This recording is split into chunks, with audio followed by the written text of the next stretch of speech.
마가복음 6장 17절에서 29절 말씀 통해서 세례 요한의 죽음이라는 제목으로 하나님 말씀 함께 나누겠습니다. 여자가 낳은 자 중에 가장 큰 자를 성경에 누구로 소개하고 있습니까? 오늘 본문에 나오는 세례 요한이에요.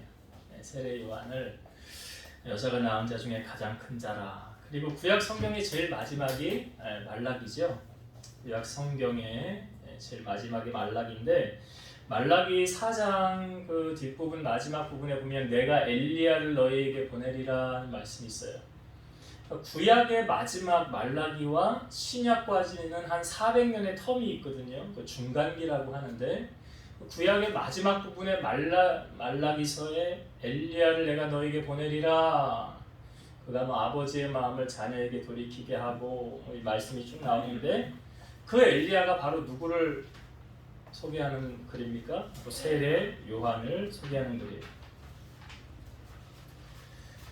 세례 요한은 자신을 주님의 길을 예비하기 위하여 온 사람이다. 세례 요한의 사명은 분명했지요. 주님 길을 예비한 사람. 이사야서 40장 3절 보면 외치는 자의 소리여 이르되 너희는 광야에서 하나님의 길을 예비하라. 사막에서 우리 하나님의 대로를 평탄하게 하라. 그러니까 주님의 오실 길을 미리 준비하는. 헐리우드에 가면 뭐 영화 시사회나 뭐 무슨 잔치 같은 거 하면 배우들 오기 전에 깔아놓는 게 뭡니까? 레드카펫 깔지요? 네, 레드카펫 깔고 그 다음에 그 배우들 그 위로 지나가지 않습니까? 마치 이 레드카펫의 역할을 했던 사람이 누구냐? 세례 요한이에요. 그렇게 주님의 오실 길, 세례 요한의 사명을 잘 감당하고 그의 생애의 마지막을 오늘 우리에게 보여주고 있습니다. 오늘 우리가 이 본문에 보니까 세례 요한이 옥에 갇혔어요. 누가 가둔 겁니까? 헤롯이 가둔 거예요. 헤롯이 요한을 왜 옥에 가두었죠? 예? 뭐 잘못한 게 있어서 갇힌 게 아니죠? 잘못한 게 있어서 갇힌 게 아니에요. 여기 헤롯하고 헤로디아라는 사람이 있는데, 사실 이 헤로디아는 그 헤롯의 그 동생 빌립의 아내였어요. 그러니까 헤롯하고 헤로디아는 어떤 사이입니까? 동생의 아내니까 제수씨가 되고요, 헤롯 입장에서. 그리고 헤로디아 입장에서 헤롯은 아주머니가 되는 거예요. 아주버니. 그래서 이 둘의 사이를 저는 이렇게 정의를 내려요. 아주 재수 없는 사이구나. 아주버니하고 재수씨니까 아주 재수 없는, 앞에만 붙여서. 아무튼 이 둘이 눈이 맞아서 성경에 보니까 장가까지 갔어요. 헤롯이 장가를 갔는데, 이 헤롯이 헤로디아를 위해서 세례 요한을 옥에 가둡니다. 왜 옥에 가뒀느냐? 이유는 이거예요. 자, 18절의 말씀 한번 봅시다. 18절. 이는 요한이 헤롯에게 말하되 동생의 아내를 취한 것이 옳지 않다 하였음이라. 그 앞부분의 17절에 보니까 요한을 옥에 잡아 넣었죠. 헤로디아를 위해서 옥에 잡았는데, 그 이유, 왜 요한이 옥에 잡혔느냐? 요한이 헤롯에게 말하기를 동생의 아내를 취한 것은 옳지 않다, 그렇게 얘기했기 때문에 옥에 갇혔다는 거죠. 지금 헤롯은 왕이에요. 이제 로마의 통치하에 있었지만 그 지역을 나누어서 로마가 그 통치할 수 있도록 권한을 이 왕들에게 줍니다. 그래서 분봉왕이라고 그러죠. 지역을 나뉘어져 있는 왕. 그래서 이 헤롯이 자신의 권력을 지금 이용해서 그 권력을 선하게 사용합니까? 악하게 사용합니까? 여러분, 우리가 그 사람을 알고 싶으면요, 그 사람의 정말 그 민낯을 보기 원하면 그 사람에게 권력을 주어보면 그 사람의 본 모습이 보인다고 그래요. 권력을 안 주어졌을 땐 잘 모르는데, 권력을 쥐고 높은 자리에 딱 올라가서 자기가 마치 왕처럼 행하면 이 사람의 참 모습이 드러난다는 거예요. 다니엘서에 보면 느부갓네살이라는 왕이 있죠. 이 느부갓네살이 두아디라시에 아주 큰 금신상을 세우죠. 제가 서울에 가끔 뭐 일이 있어서 보면은 가면은 여러분 그 롯데타워 이렇게 간혹 가다 보시잖아요. 저기서 보이고 그러니까 엄청나게 크잖아요. 그게 높이가. 마치 그런 것처럼 지금 느부갓네살 왕이 그런 큰 신상을 금신상을 세워놓은 거예요. 그리고 다 완공을 한 다음에 낙성식을 행하는데 이거 어떻게 낙성식을 했냐면 사람을 보내요. 사람을 누구에게 보내냐면 사람을 왜 보내요? 보내서 오라는 거예요. 낙성식에. 누구누구 참석하게 되면 총독을 오게 하고 수령을 참석하게 하고 행정관과 모사와 재무관, 재판관 또 법률사 또 각 지방 모든 관원을 참석하게 합니다. 그리고 거기서 음악 소리가 날 때 모두 그 금신상에게 엎드려 절을 해야 되는 거예요. 절을 안 하면 어떻게 됩니까? 즉시 맹렬히 타는 풀무불에 들어가게 되는 거예요. 이게 지금 느부갓네살이 뭘 나타낸 거예요? 자기 권력을 과시하는 거예요. 마치 금신상은 누구를 비유한 거예요? 자기 자신. 그 금신상은 자기를 말하는 거예요. 그러니까 거기에 모두 절하라는 거예요. 그 자기 권력을 과시하는데 어떻게 해요? 여기 제가 말씀드렸잖아요. 누구를 불러왔습니까? 총독, 수령, 행정관, 모사, 재판관, 뭐 재무관, 법률사, 각 지방 모든 관원을 다 참석하게 한 거예요. 왕의 명령이 떨어졌는데 참석을 안 하면 돼요? 안 돼요? 안 되는 거예요. 다음 거 이게 뭘 과시하는 겁니까? 자기의 권력을 과시하는 거예요. 느부갓네살이. 그러니까 이게 뭘 말합니까? 너희들 생명 내 손 안에 있어. 너희들 나한테 잘 보여야 돼. 근데 이 왕의 명령에 불순종한 사람들 있죠. 그 금신상에 절하지 아니한 사람. 절하지 않은 사람도 있었잖아요. 누구죠? 다니엘의 세 친구. 다니엘의 세 친구 사드락, 메삭, 아벳느고가 절 안 하니까 갈대아 사람들이 와서 왕에게 이르죠. 불러와라 그랬더니 왕 앞에 섰는데 뭐라고 그래요 왕이? 너 지금이라도 음악 소리 들릴 때 절하면 용서해 줄게. 이들이 뭐라고 그래요? 우리 왕이시여 우리는 그 신상에게 절할 수 없습니다. 우리는 한 분 하나님만 섬깁니다. 그러죠. 우리가 저 풀무불에 들어가도 하나님이 우리를 건져주실 것입니다. 예, 건져주신대요. 그러니까 왕이 어이가 없죠. 야, 너희를 그 풀무불에서 건져내시니 어디 있겠느냐. 그랬더니 이들이 한마디 더 하기를 왕이시여 우리 하나님이 우리를 건져내지 않는다 할지라도 우리가 거기서 불에 타서 죽는다 할지라도 우리 하나님만 섬기겠습니다. 들어갔는데 3명이 들어갔죠. 4명이 있었지요. 한 사람의 모습은 천사의 모습과 같아요. 천사가 와서 그들을 지키고 있는데 어떻게 머리털 끝 하나 타지 않았어요. 저들을 끌어내고 오히려 그들이 왕 앞에서 높임을 받는 그 결과가 나타나게 됐죠. 지금 이 느부갓네살이 자기의 권력을 자랑한 거거든요. 사람은 그러니까 권력을 줘보면 어떤 사람인지 나타나는 거예요. 예전에 그 알라딘이라는 영화 있었죠. 여러분 알라딘 영화가 그 지니의 램프 때문에 유명한 거 아니에요? 그 지니 램프를 이렇게 비비면은 거기서 지니가 나와서 소원 3가지를 들어주는 거예요. 근데 이 지니가 선한 사람 손에 들어갔을 때는 아무 문제가 없어요. 선한 사람이 뭐 소원을 비는데 나쁜 걸 빌겠습니까? 그렇지 않잖아요. 그런데 이게 한 번은 나쁜 악한 자의 손에 들어가게 됐죠. 그러니까 지니에게 말하기를 세상의 모든 힘의 파워, 권력을 나에게 달라. 지니에게 요구하잖아요. 그 사람이 이 권력을 가졌을 때 어떤 일이 일어나겠습니까? 세상은 뭐 끝장난 거죠. 그 사람 손 안에서 자기가 이제 왕처럼 되는 거죠. 그러니까 무엇을 보여줍니까? 그 사람의 이제 참 모습은요. 그 사람의 권력을 쥐어져 보면 어떤 모습인지 드러나는 거예요. 그러니까 우리가 오늘 본문의 헤롯이나 다니엘서에 나오는 느부갓네살 왕처럼 그렇게 살지 말라는 법은 없어요. 인간은 누구나 타락할 가능성이 충분히 있기 때문에 그래요. 그래서 인간이 하나님을 떠나면 자기가 신이 되는 거예요. 그래서 항상 겸손하고 하나님을 경외하고 인간을 사랑하는 마음을 잊어서는 안 된다는 거죠. 그러니까 지금 헤롯은 자기의 권력을 어떻게 해요? 자기를 위해서 남용하고 있잖아요. 이게 선한데 사용되어지지 않잖아요. 헤롯의 모습 보니까. 그렇게 잘못 살아가고 있는 거예요. 그런데 지금 우리가 세례 요한이 왜 옥에 들어갔다고 그랬습니까? 우리가 본문을 읽었어요. 18절에 그 왕에게 말하는 거예요. 동생의 아내를 취한 것은 옳지 않다. 여러분 헤롯이 지금 이 왕에게 가장 높은 권력자에게 사실 틀린 말은 아니죠. 18절이 바른 말이에요. 근데 바른 말 하기가 쉽습니까? 어렵습니까? 어렵죠. 바른 말 하기가 어려워요. 왜 어렵습니까? 괜히 미움받으면 어떻게 돼요? 옥에 갇히잖아요. 지금 세례 요한이 헤롯에게 바른 말 해서 옥에 갇힌 거예요. 그냥 가만히 잠잠히 있었으면 옥에 안 갇혔을 수도 있어요. 그러니까 바른 말을 함으로 미움을 받았습니까? 사랑을 받았습니까? 미움을 받았어요. 그러니까 이 세례 요한의 이 말에요. 헤롯과 헤로디아의 반응이 각각 다르게 나타나요.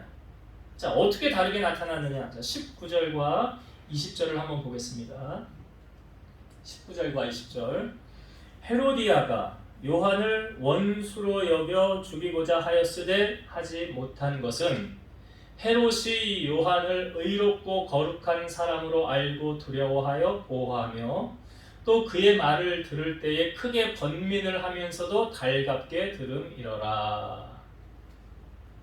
자, 세례 요한의 이 말에요. 헤로디아는 어떻게 봤습니까? 요한의 말을 원수로 여겨 그랬어요. 19절에 보니까 원수로 여겨 죽이고자 했더라. 그런데 20절에 헤롯은 요한을 어떻게 여깁니까? 의롭고 거룩한 사람으로 알고 두려워하여 보호하며 또 세례 요한의 말을 들을 때 크게 번민을 하면서도 달갑게 들었더라. 그러니까 헤로디아하고 헤롯하고 요한의 말에 대한 반응이 다르게 나타났어요. 다르게 나타났어요. 헤로디아는 요한을 원수로 여겨 죽이고자 했지만 헤롯은 달갑게 받았더라 그러죠. 번민을 하면서도.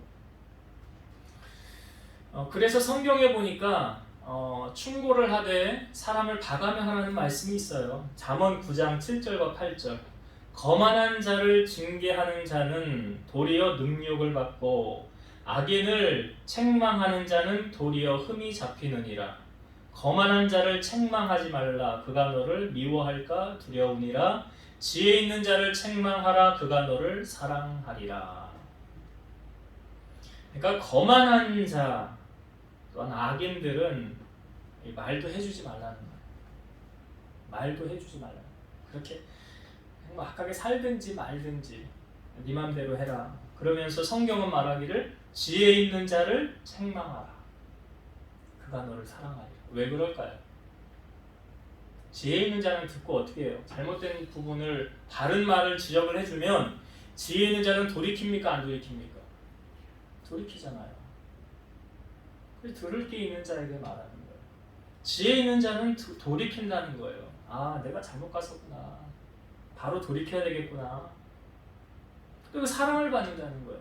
세례 요한의 말에 지금 이 헤로디아는 이 거만한 자죠. 쉽게 말해서 지가 뭔데 쥐뿔도 없는 게 나한테 괜히 뭐라고 충고를 하고 난리야 이러겠죠.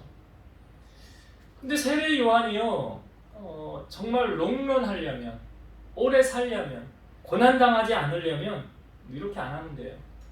그냥 비유나 잘 맞춰주고 기분 좋게 해주고 그냥 한 자리 차지하고 뭐 먹을 거 있으면 그냥 뭐 이렇게 그 옆에서 아첨이나 해주면서 이렇게 뭘 뜯어내고 그냥 한 자리 차지하고 먹고 살면 돼요. 근데 무엇입니까? 잘못된 것을 봐도 그냥 싫은 소리 안 하고 바로 잡아주려고 하다 보니까 지금 이 고난을 당하는 거예요. 세례 요한이. 이것을 보면서 여러분 인간은요 자기도 모르게 죄악과 타협해 나갈 수 있어요. 근데 우리는 요한에게서 그런 모습이 보여집니까? 안 보여집니까? 요한이 지금 타협을 해요? 안 해요? 안 하잖아요. 누구 앞에서도요? 왕 앞에서도요. 우리도 이럴 수 있을까요? 우리도 정말 아무리 높은 권력자라 할지라도 그 잘못 가고 있으면 그를 향하여 바른 말을 해줄 수 있는 용기가 우리에게 있느냐? 그러니까 하나님이 기뻐하는 사람은 세상 속에서 죄악과 타협하지 않아요. 지금 요한이 타협합니까? 안 합니까? 타협했으면 아이 왕 그냥 이렇게 잘 살아요. 그냥 당신 하고 싶은 대로 하고 그래야지. 타협하는 사람이라고 한다면 근데 요한이 타협하지 않아요. 하나님의 말씀 안에서 빗나가는 거라 하면은 바른 진리를 선포했던 사람이 누구예요? 세례 요한이에요. 바로 하나님은 오늘날 우리가 이렇게 세상 속에서 빛과 소금의 역할을 감당하는 거예요. 이게. 세상 속에서. 이 잘못된 불의를 보고 그냥 아예 못 본 채 하고 눈 감아주면 되지. 그냥 나만 조용히 하면 되지. 아니에요. 그럼 요한이 죽지 않았을걸요. 바른 말 하다가. 하나님이 우리에게 원하시는 모습이 지금 어떤 모습인가? 우리에게 요구하시는 것이 불의와 타협하는 걸 하나님이 원하십니까? 아니에요. 그렇게 사는 것을 하나님이 원하지 않아요. 그래서 요한이 지금 옥에 갇히게 됐죠. 근데 성경에 보니까 요한의 생일 때 이 헤로디아의 딸이 사실은 아버지는 빌립이죠.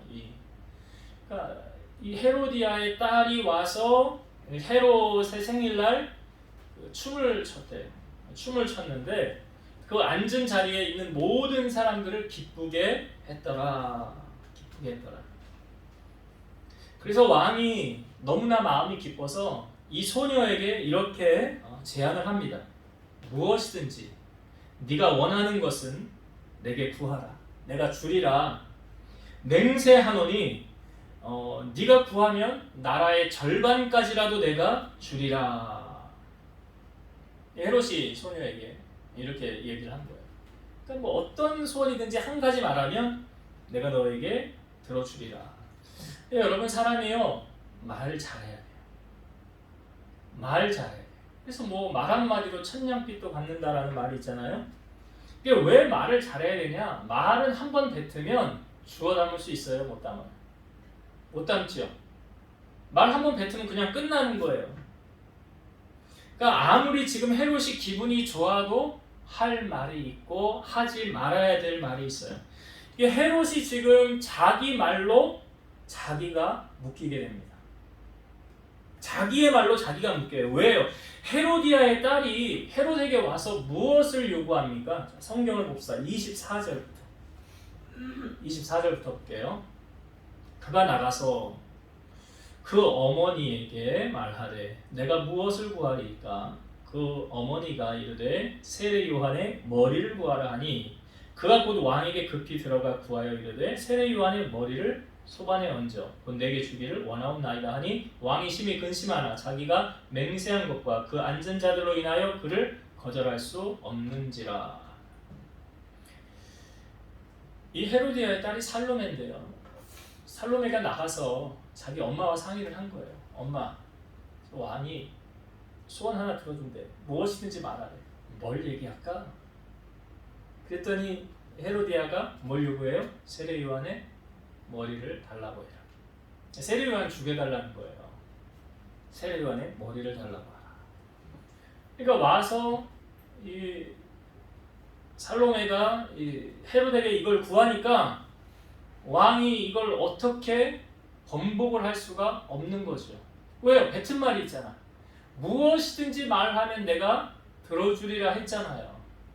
근데 거기서 세례 요한의 목숨을 달라 머리를 달라는 말을 할 줄을 왕이 생각도 못했겠죠. 설마 했겠죠. 설마. 사람의 목숨을 달라고. 잠언 6장 2절 네 입의 말로 네가 얽혔으며 네 입의 말로 인하여 잡히게 되었느니라. 그러니까 말 잘해야 돼. 말로 얽히고 설키는 거예요. 내가 뱉은 말로 내가 얽히고 설킨다고 성경은 말하고 있죠. 잠언 13장 2절 3절 사람은 입의 열매로 인하여 복록을 누리거니와 마음이 괴사한 자는 강포를 당하느니라. 입을 지키는 자는 자기의 생명을 보전하나 입술을 크게 벌리는 자에게는 멸망이 오느니라. 사람이 무엇으로 산대? 입술의 열매로.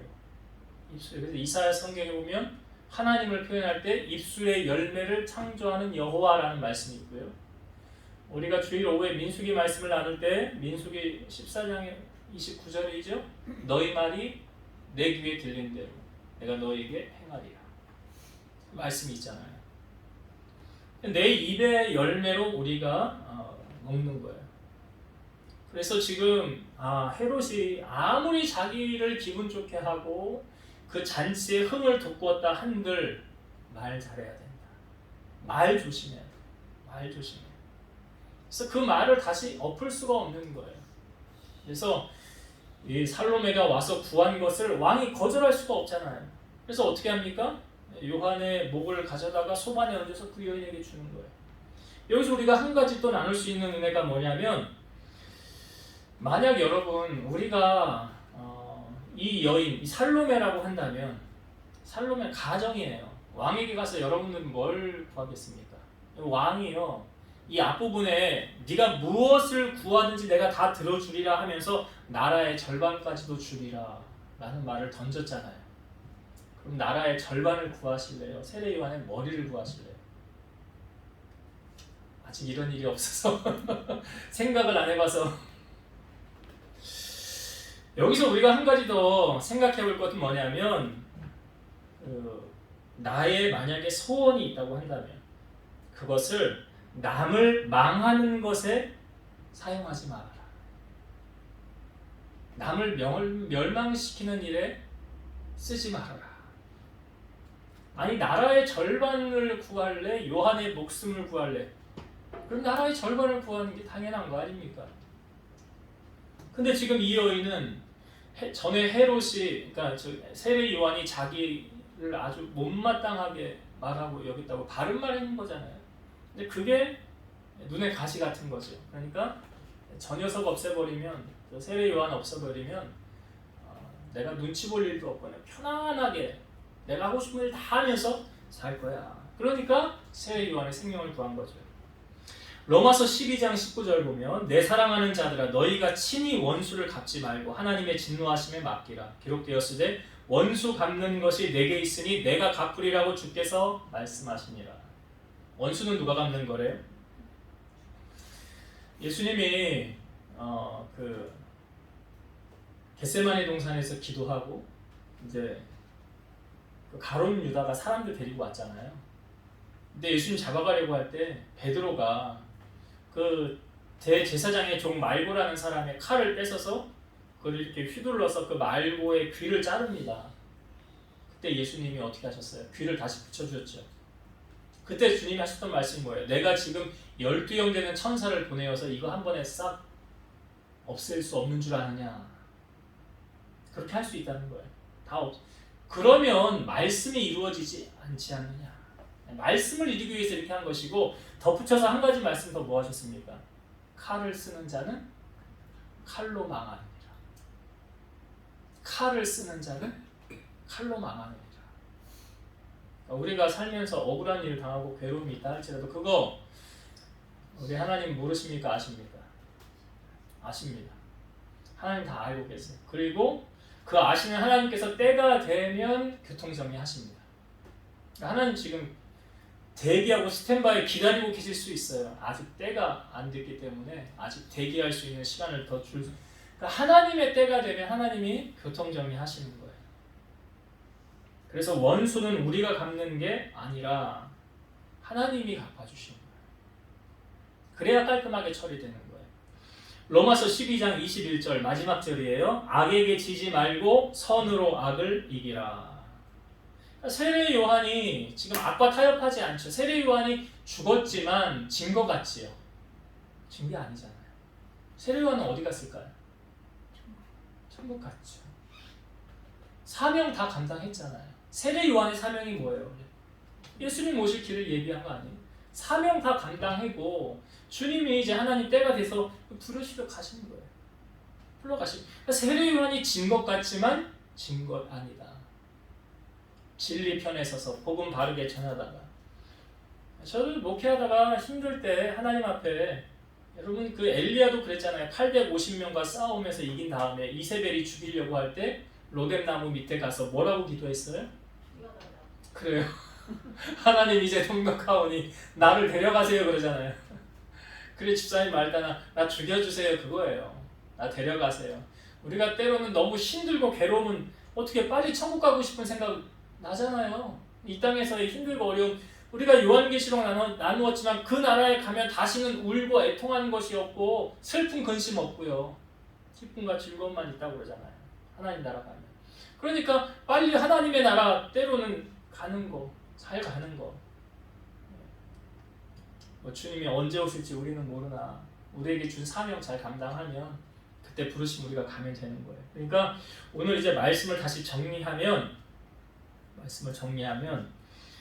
헤롯은 왕의 자리에 있으면서 그 권력을 누구를 위해 썼는가? 여러분, 하나님이 여러분들을 어떤 높은 자리에 세우시거나 어떤 갑자기 뭐 로또 1등을 맞게 하셔서 대박이 나게 하시거나 재물을 많이 주시거나 그랬을 때 여러분들의 그 신앙의 초심을 잘 지킬 수 있을까? 하나님의 아킬레스건이라고 저는 말하잖아요. 늘 내가 얘를 복을 주면 얘가 나를 떠날까? 얘가 나를 타락할까? 세상으로 갈까? 그 하나님이 고민하게 만들면 안 되잖아요. 그런 마음이 보여주면 안 되잖아요. 근데 어떻게 하나님이 그런 사람에게 복을 줄 수가 있겠어요? 만약에 복 주었는데 세상으로 가면 하나님이 복을 주시면 안 되잖아요. 그러니까 하나님이 고민하지 않도록 그런 부분에서 초심을 잘 지키고 신앙을 잘 지키고 하나님 내게 복을 주시면 내가 마치 한나가 아들을 주시면 얘도 주님 위에 하겠습니다. 신앙으로 나아갔던 거죠. 그 마음, 그 중심이 하나님 앞에 우리가 보여지고 인정받는다면 하나님 우리에게 마음껏 복을 주실 것이다. 그런 사람이 되어야 돼요. 헤롯과 아까 얘기했던 다니엘에 나오는 느부갓네살 왕처럼 살면 안 된다. 그리고 우리는 어떤 상황에서도 정말 바른 말을 할 수 있는 사람이 돼야 된다는 거죠. 요한이 옥에 갇힌 것은 불의를 행해서 잘못해서 옥에 갇힌 거 아니다.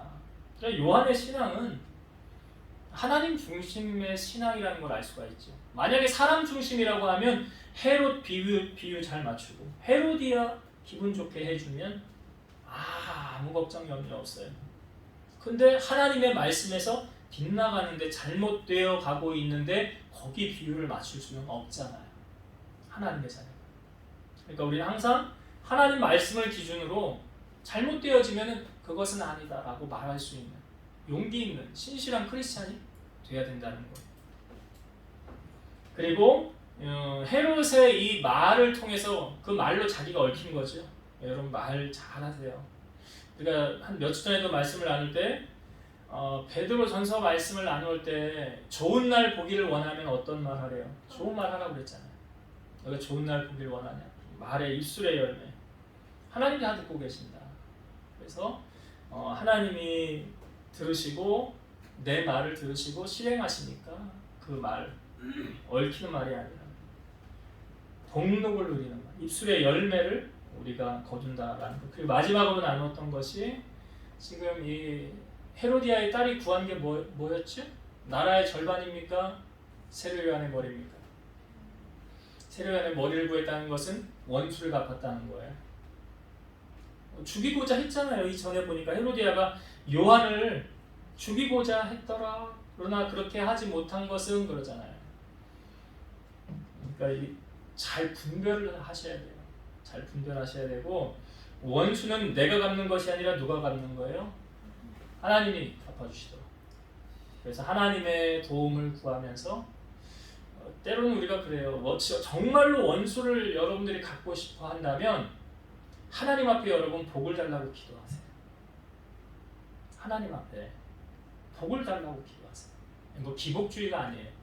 왜냐하면 시편 23편에 보면 이런 말씀이 있죠.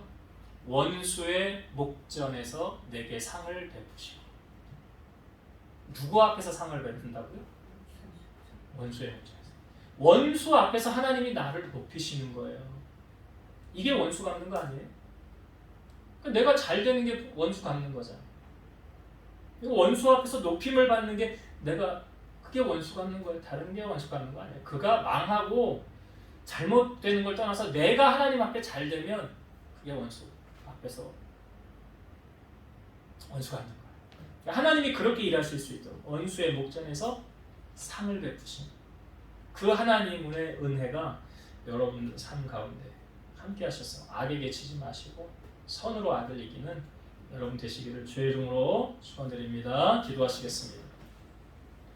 지금도 살아서 역사하시는 하나님, 세례 요한은 주님의 오실 길을 준비한 자였습니다. 오늘 세례 요한의 생애의 마지막을 오늘 우리에게 보여주고 있습니다. 그는 마지막 순간까지도 죄악과 타협하지 않고 하나님의 진리 편에 서서 바른 복음을 전하였습니다. 그것이 때로는 고난으로 왔고 순교의 자리까지 이르렀지만 세례 요한이 진 것이 아니라 진리 안에서 그는 승리한 것이고 천국에 입성하게 되었습니다. 우리도 이 땅에 살면서 죄악과 타협하는 것이 아니라 항상 하나님의 말씀을 기준으로 주님이 기뻐하시는 편을 선택하고 악에게 지지 않고 선으로 악을 이길 수 있는 우리 성도들이 다 되게 하여 주옵소서. 그래서 저들의 입술에 아름다운 열매가 맺혀지게 하시고 나중 주님 앞에 섰을 때에 잘했다, 착하고 충성된 종아라는 칭찬을 다 들을 수 있는 우리 성도들이 다 되게 하여 주옵소서. 예수님의 이름으로 기도드리옵나이다. 아멘.